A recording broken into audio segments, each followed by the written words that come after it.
Hey everyone, and welcome. Today we are tackling a problem that I think we all face, that feeling of mental chaos. We're going to talk about how to turn all that noise into real strategic clarity.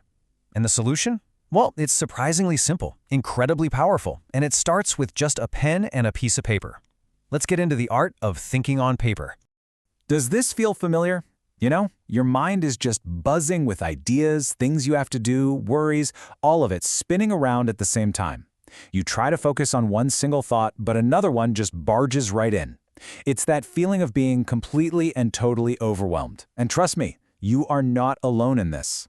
So what is actually happening inside our heads when we feel like this? Well, people often call it mental clutter, and it's basically a sign that we're asking our brains to do a job they were never really built for. Let's take a look at some of the common symptoms of this overload. Yeah, when your mind is overloaded, you get trapped in these really frustrating loops.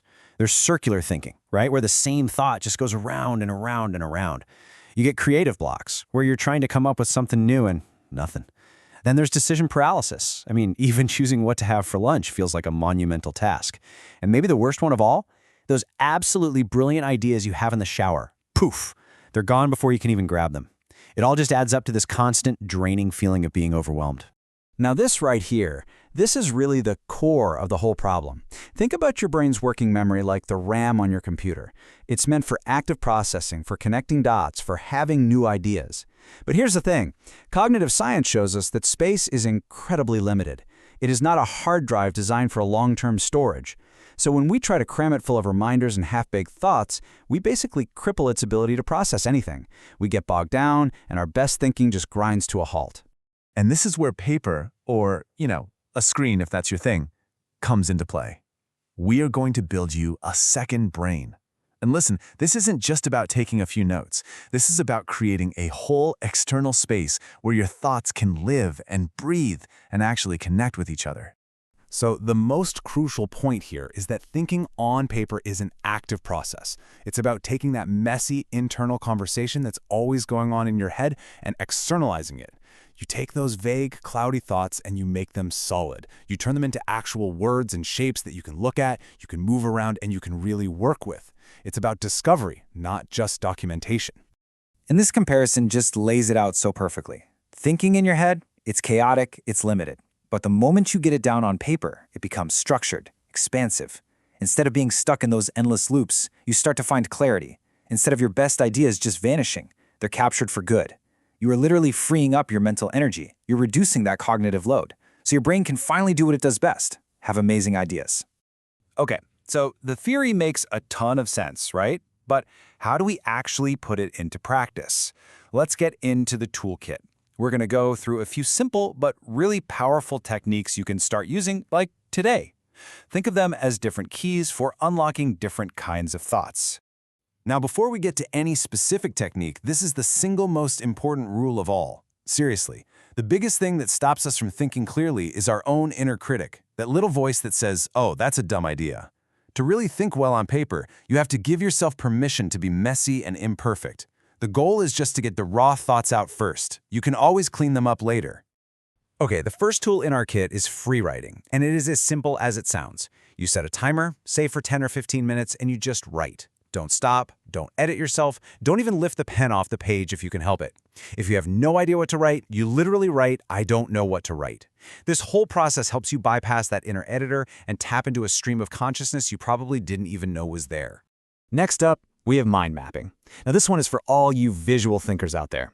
You start with one central idea right in the middle of the page, and then you just let related ideas branch off in every direction. It's completely nonlinear, and it is fantastic for seeing the big picture and finding those surprising connections between different thoughts. So, how do you pick which one to use? Well, this chart gives you a pretty simple guide. Use freewriting when you just need to generate a ton of raw ideas from scratch.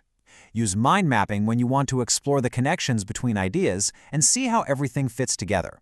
And then you can use a more traditional outline when you're ready to start bringing some serious structure to all those ideas. And look, there are so many other tools for your kit.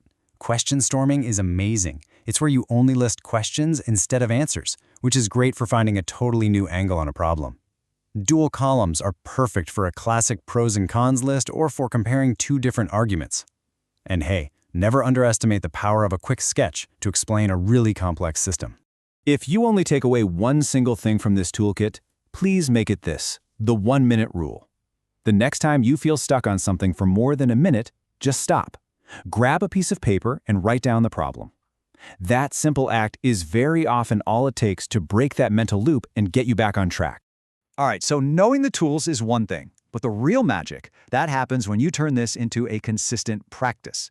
So how do we make thinking on paper just a natural, normal part of our daily lives? Here are a few really practical tips. First, always have a notebook or an app with you so you can capture ideas the second they show up. Try to set aside dedicated time, even just 15 minutes a day, for focused thinking with no distractions. This is crucial. Find tools you actually love to use. A nice pen, a specific notebook, it makes the whole process more enjoyable. And remember to date your entries and go back and review them. You will be amazed at the patterns and the progress that you see. And this, right here, is the ultimate payoff. This isn't just about feeling a little less overwhelmed. This process is how you take that messy cloud of raw ideas and actually transform it into a clear, strategic roadmap. It's how you get from "I have an idea" to "Here is my plan." So, what do you really gain from all this? You get better, more thought-out ideas. You start making smarter, more reasoned decisions. You unlock a level of creativity that was probably buried under all that mental clutter. And maybe most important of all, you dramatically reduce your daily stress and anxiety. You get to feel in control. So I'll leave you with this one question. You have the tools now, you have the strategy, all you need is a pen and a piece of paper. So what problem, big or small, are you going to solve first?